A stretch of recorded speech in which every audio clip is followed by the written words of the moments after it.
दोस्तों, आज की ये कहानी सिर्फ एक खबर नहीं बल्कि एक ऐसा तूफान है जिसने पूरी दुनिया की डिजिटल राजनीति को हिला दिया है। सालों से यह माना जाता था कि अगर किसी देश को बड़ा फैसला लेना है, अगर दुनिया को कोई नया नियम चाहिए, अगर किसी को करारा जवाब देना है तो वो काम सिर्फ अमेरिका करेगा। बाकी दुनिया बस ताली बजाएगी और चुपचाप मान जाएगी। लेकिन इस बार ऐसा नहीं हुआ। इस बार भारत ने वो कर दिखाया जिसकी किसी ने कल्पना तक नहीं की थी। अमेरिका के राष्ट्रपति डोनाल्ड ट्रंप ने मंच से पूरी दुनिया को यह संदेश दिया कि भारतीय अब उनके लिए खतरा हैं और गूगल, माइक्रोसॉफ्ट और एप्पल जैसी कंपनियों को भारतीयों को नौकरी देना बंद कर देना चाहिए। सोचिए, यह सिर्फ एक बयान नहीं बल्कि एक ऐसा ताना था जो सीधे हमारे आत्मसम्मान पर वार कर रहा था। पहले के दौर में शायद भारत चुप रहता, सोचता कि सही समय आने पर जवाब देंगे। लेकिन अब का भारत वह पुराना भारत नहीं है। अब का भारत बोलना जानता है और बोलते वक्त किसी से डरता नहीं है। साथियों, मैंने कभी आपसे यह नहीं कहा कि इस चैनल को सब्सक्राइब करें और आपको भारत वाही महर का, भारत नहीं महर का, भारत वाह सूरा लाइक करें या शेयर करें, क्योंकि मुझे हमेशा यकीन रहा कि अगर मेरी बातों में सच्चाई होगी तो लोग खुद उसे सुनेंगे और फैलाएंगे।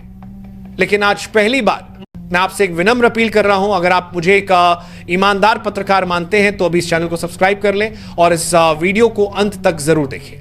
ट्रंप के इस बयान के कुछ ही घंटों के भीतर दिल्ली से एक ऐसा फैसला आया जिसने वॉशिंगटन की गलियों में हलचल मचा दी। भारत ने एक ऐतिहासिक डिजिटल टैक्स लागू कर दिया। यह टैक्स उन दिग्गज कंपनियों पर सीधा वार था जो भारत से हर साल अरबों खरबों रुपए कमा रही थी लेकिन यहां टैक्स तक नहीं भरती थी। गूगल, अमेजन, एप्पल और मेटा यानी फेसबुक और इंस्टाग्राम जैसी कंपनियां भारतीयों से पैसा कमा रही थी लेकिन टैक्स के नाम पर देश को लगभग कुछ भी नहीं मिल रहा था। सोचिए जरा, गूगल भारत से हर साल लगभग 400 करोड़ का मुनाफा कमा रहा था। अमेजन का कारोबार 35,000 करोड़ से भी ज्यादा था। एप्पल का मुनाफा 1,000 करोड़ से पार था और मेटा का आंकड़ा 1500 करोड़ तक पहुंच गया था।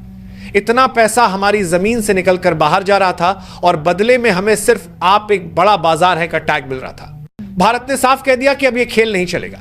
साल 2020 में सरकार ने इक्वलाइजेशन लेवी लागू की और नियम यह बनाया कि अगर कोई कंपनी भारत के लोगों से कमाई करती है तो उसे भारत को टैक्स भी देना पड़ेगा, चाहे उसका ऑफिस भारत में हो या निकाल में हो, चाहे वह सिर्फ ऑनलाइन काम करती हो या ऑफलाइन।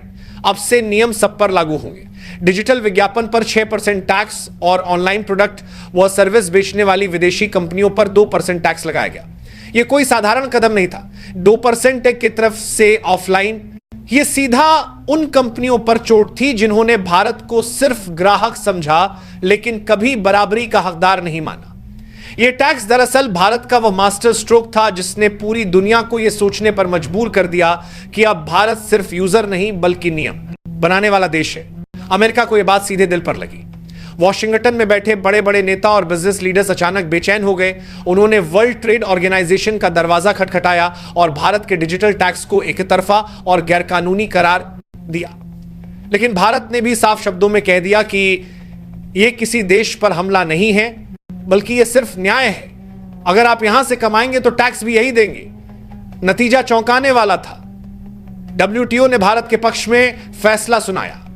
यह वही पल था जब पूरी दुनिया ने स्वीकार किया कि भारत अब सिर्फ एक बाजार नहीं है बल्कि वह एक ताकत है जो खेल के नियम खुद लिख रहा है। भारत के इस फैसले के बाद अमेरिकी कंपनियों की हालत खराब हो गई। मजबूरी में अमेजन को भारत में लोकल ऑपरेशंस बढ़ाने पड़े। एप्पल ने भारत में आईफोन बनाना शुरू कर दिया और मेटा ने भारत में बड़े बड़े डेटा सेंटर बनाने के प्लान तैयार किए। यानी खेल पूरी तरह पलट चुका था। यह कंपनियां जो अब तक सिर्फ मुनाफा निकालकर बाहर ले जाती थी, अब उन्हें भारत में निवेश करना पड़ा। यह बदलाव सिर्फ टैक्स की वजह से नहीं था बल्कि यह एक साफ ऐलान था कि भारत अब किसी से दबकर नहीं चलेगा। दोस्तों, यह बात समझना बेहद जरूरी है कि यह फैसला सिर्फ टैक्स का मामला नहीं था बल्कि यह भारत की आत्मनिर्भरता और आत्मसम्मान का मामला था। ट्रंप ने सोचा कि अगर भारत टैक्स में सख्ती करेगा तो हम भारतीयों की नौकरियों पर हमला करेंगे, लेकिन भारत ने दबाव में आने से साफ इनकार कर दिया। सरकार ने चेतावनी दी कि अगर ज्यादा दबाव डाला गया तो 2% को 4% और 6% को 8% कर देंगे। यह बयान सुनकर अमेरिकी कंपनियों की नींद उड़ गई। सोचिए, अगर टैक्स बढ़ा दिया जाता तो उन्हें हर साल हजारों करोड़ का नुकसान उठाना पड़ता। यह सिर्फ पैसों की लड़ाई नहीं थी, यह उस संदेश की लड़ाई थी जो भारत देना चाहता था कि अब हमारी जमीन पर खेल के नियम हम लिखेंगे। इस डिजिटल टैक्स का असर सिर्फ कंपनियों पर नहीं पड़ा, बल्कि बाकी दुनिया भी इससे प्रभावित हुई। फ्रांस, इटली और ऑस्ट्रेलिया जैसे देशों ने भी भारत का रास्ता अपनाया और डिजिटल टैक्स लागू कर दिया। यह भारत की जीत थी, यह भारत की वो मिसाइल थी जिसने बाकी देशों को भी अपने हक के लिए खड़ा होने की हिम्मत दी। अगर भारत यह कदम नहीं उठाता तो आज भी गूगल, अमेजन, एप्पल और मेटा अरबों खरबों कमा रहे होते और हमें सिर्फ दर्शक बना रखा होता। लेकिन अब हालात बदल चुके हैं। अब जो भी यहां से कमाएगा उसे भारत के नियम मानने होंगे। यही सोच आने वाले वक्त में भारत को और मजबूत बनाएगी। यही सोच दुनिया को बताएगी कि भारत अब किसी भी ताकत के आगे झुकने वाला नहीं है। आज भारत में 70 करोड़ से ज्यादा लोग इंटरनेट इस्तेमाल कर रहे हैं और आने वाले कुछ सालों में यह आंकड़ा 100 करोड़ के पार पहुंच जाएगा। यह बाजार किसी सोने की खान से कम नहीं है और इस खान के नियम अब भारत खुद तय कर रहा है। यही वजह है कि सी ब्रेक से सोने के लिए मांगली कुछ साल करोड़ से ज्यादा लोग 70 करोड़ से ज्यादा लोग कर रहे हैं। कंपनियों को मजबूरी में भारत में निवेश करना पड़ रहा है, चाहे वो एप्पल के फैक्ट्री हो, अमेजन का लोकल ऑपरेशन हो या मेटा के डेटा सेंटर। ये सब भारत की नई ताकत का सबूत है।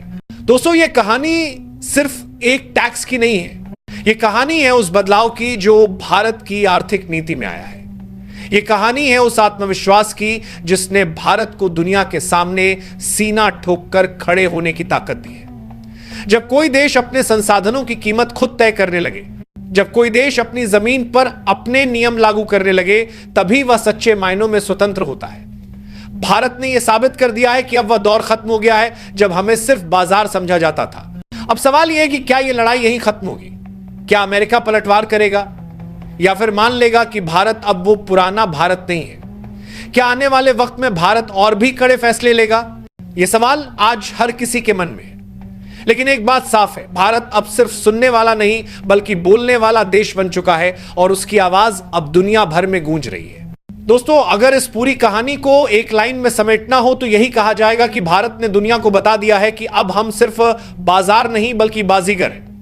सालों तक विदेशी कंपनियां हमारी जमीन से अरबों खरबों का मुनाफा कमाती रहीं, हमारे टैलेंट का इस्तेमाल करके टेक्नोलॉजी की इमारतें खड़ी करती रहीं, लेकिन बदले में हमें कुछ भी नहीं देती थी।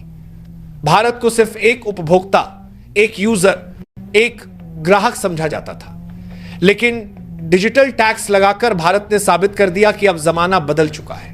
यह फैसला केवल टैक्स का नहीं है, यह उस आर्थिक क्रांति का संकेत है जो आने वाले वर्षों में भारत को दुनिया की सबसे बड़ी शक्ति बना देगा। यह टैक्स एक सख्त नियम से ज्यादा एक मास्टर स्ट्रोक था जिसने अमेरिका जैसे महाशक्तिशाली देश को भी झुकने पर मजबूर कर दिया। अमेरिका की कंपनियां जो भारत से कमाई करती थी लेकिन बदले में कुछ नहीं देती थी, अब उन्हें न सिर्फ टैक्स देना पड़ा बल्कि भारत में निवेश करना भी पड़ा।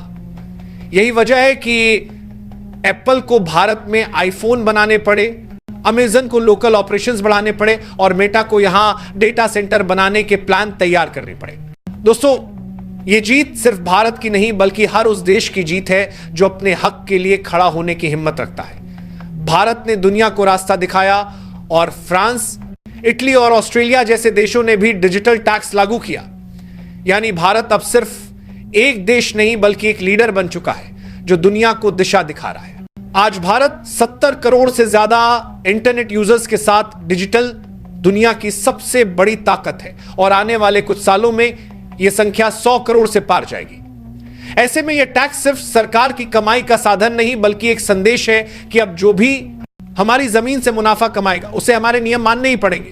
दोस्तों, यह कहानी हमें यह सिखाती है कि जब कोई देश अपने आत्मसम्मान और आत्मनिर्भरता के लिए खड़ा होता है तो पूरी दुनिया उसकी ताकत को मानने के लिए मजबूर हो जाती है। भारत ने ट्रंप के बयान का जवाब भाषण से नहीं बल्कि एक फैसले से दिया और यही वो नया भारत है जो अब किसी से दबकर नहीं बल्कि डटकर खेलता है। तो निष्कर्ष साफ है, यह सिर्फ डिजिटल टैक्स नहीं बल्कि भारत का डिजिटल क्रांति का बिगुल है।